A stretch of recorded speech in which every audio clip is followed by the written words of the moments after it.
Hello, friends. How's it going, guys? We just did our first, how long has it been? Hasn't even been 24 hours. We just started Scourge League, and it's been pretty wild. We opened up yesterday with a Kadiro cosplay. That was really fun. That was very, very cool. But yeah, so we're here to talk about the Bane Occultist, how it went, how I made some modifications here and there. You know, all builds are open to interpretation and adaptation. And some of you guys have actually sent me your POBs, and they've been really, really cool. I like the ideas that you guys have. And it went really, really well. Despite me being incredibly tired from the long day and talking to chat the whole time, and we're doing burpees and exercises and everything, it went really, really well. I died fewer than 20 times, and I got to full Merc Lab, killed a Zaro, everything, got maps ready to go in less than 10 hours. And with doing it very, very casually, and with everything going on, I'm very, very happy and pleased with how it went. I think I easily could have done that deathless, actually, if I was like focused and trying to. So that was really cool. I'm happy with how that all worked out. We did end up making a couple modifications here and there, very, very tiny ones, but I would like to help you guys out. We've definitely had some reports of people might be missing certain things like required levels for the curses versus Bane, maybe go over the playstyle again, and I'll just talk about the changes that I made. So let's take a look at where I'm at.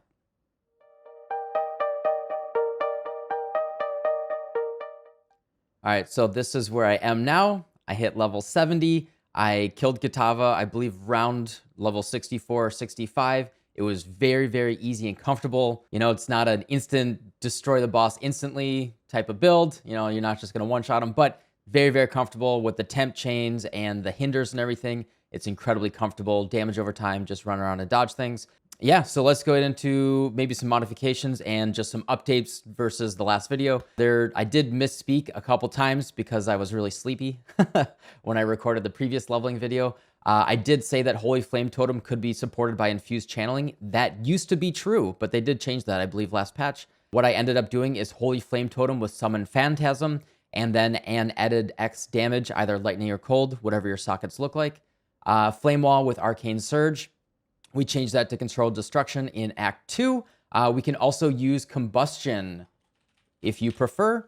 Combustion is actually really, really good there too. And in fact, I'm just going to say use Combustion. I think that's what I ended up using. Then you can use Blight with Infused Channeling, and you can toss in Void Manip or whatever there. And, you know, when you get a 4-link, you can also add in Controlled Destruction. Similar Essence Drain is exactly the same as Blight there. We want to level up those gems as we're going, though. So when we swap over to Chaos at level 24, all of them are ready to go. We don't have to buy them. Frostbomb is just really nice quality of life, especially in Act 1.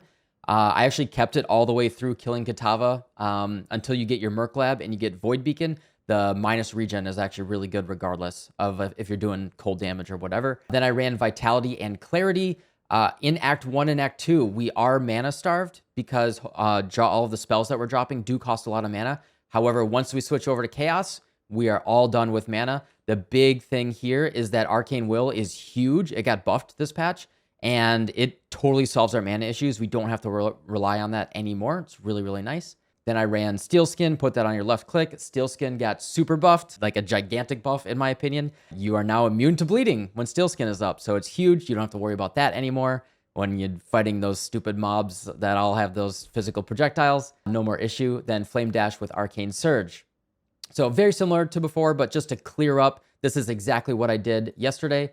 In Act 2, get Arctic Armor and then grab Controlled Destruction. Worst case, if you don't have the sockets, put them in your offhands, level those puppies up so they're ready to go in Act 3. When you get to Act 3, you want to make sure that as you're skilling things up, so I ended up not grabbing Mysticism because I went straight for Whispers of Doom and then to Atrophy. I ended up not needing it. Feel free to grab it if you want to.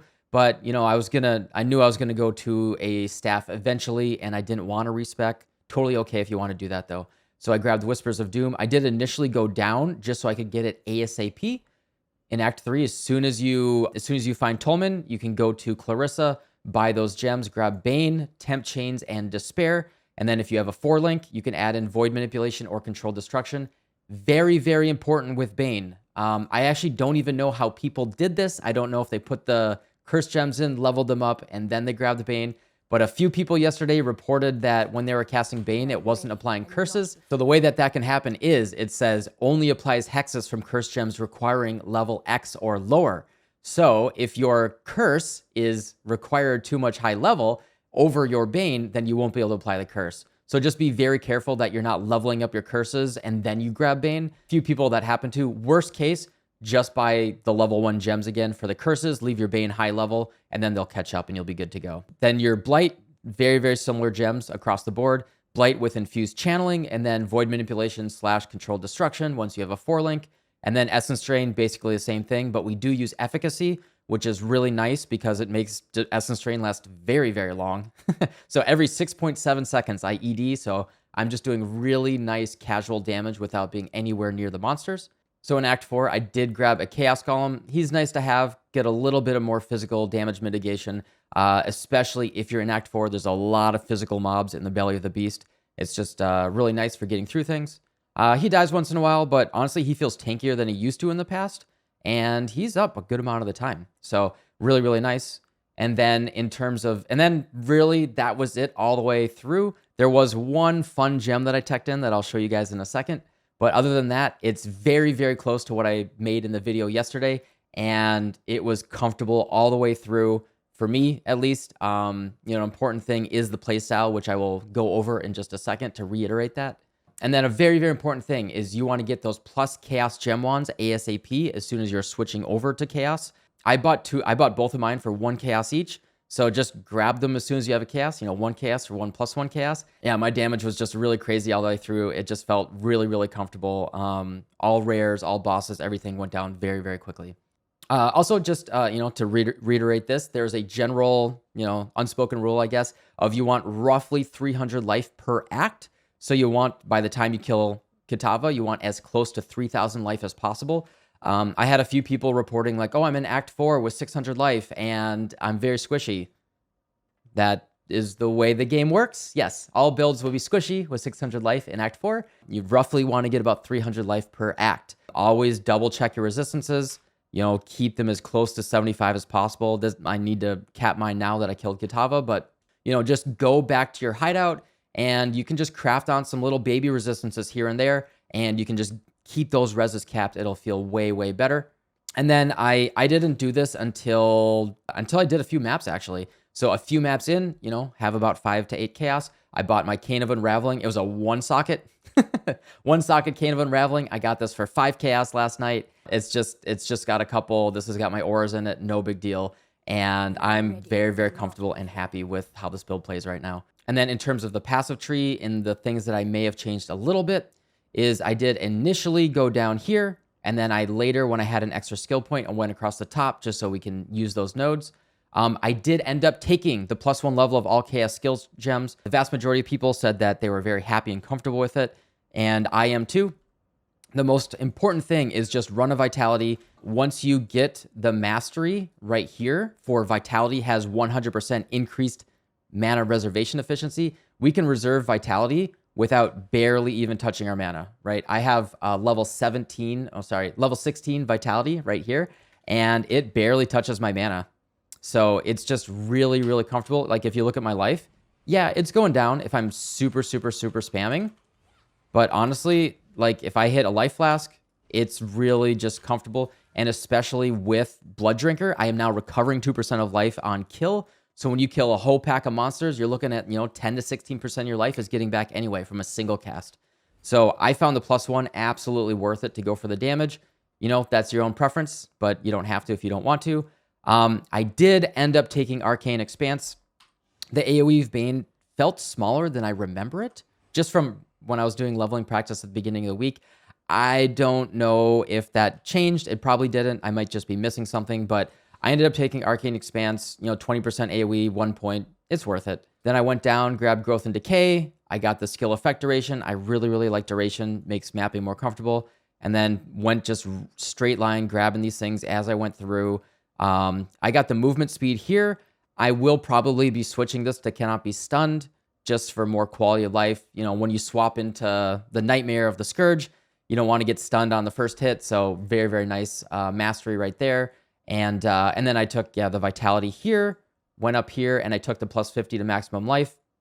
I did grab these gem nodes early. I put in my spreading rot jewel, which you get in Act 5, I believe. Grab this puppy, put it in here, and this was really, really nice for always inflicting withered. We get extra stacks of withered, and this helped our single target damage quite a bit. And then just a random jewel that I found on the ground here, staff nodes, block nodes here, and yeah, it's almost exactly what I put in the POB yesterday, so should be very comfortable there. And then just if you guys want a demonstration of the gameplay, I can do a map right now. So I have 2,900 life. I am level 70, haven't allocated all my points. I am on 4 links, and that is it. Bunch of Garbo. So this is a demonstration of a, regular, what you're going to expect when you hit a map. Also, in addition, before we get to it, the one gem that I teched in, Temporal Rift. This thing is so, so cool. If you know Weaver from Dota, if you know Tracer from Overwatch, or if you know Echo from League of Legends, that's what it is.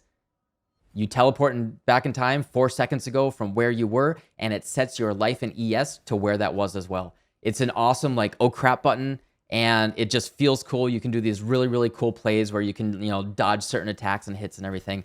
I love it. I'm probably going to be trying to sneak it into every build that I can. It's a free, just get your life fully back up, if you had your life back up 4 seconds ago button. So super, super happy about that. Anyway, so what we do is we just walk and Bane at max range. And that's it. That's all we're looking at here. And then when I hit my full Scourge meter, Scourge is a little scary, but it's important to, play around the gameplay. So when we're going to shift, we save our Vol Blight for the shift, right? We shift, and then we Vol Blight right away, and all of the mobs that are on us are then dead. It's actually not scary or anything. This build, I think, will be, I've seen people say, oh, this isn't a Scourge build, and I firmly disagree. I think this is actually an incredible build for Scourge, and I'm excited to take it further.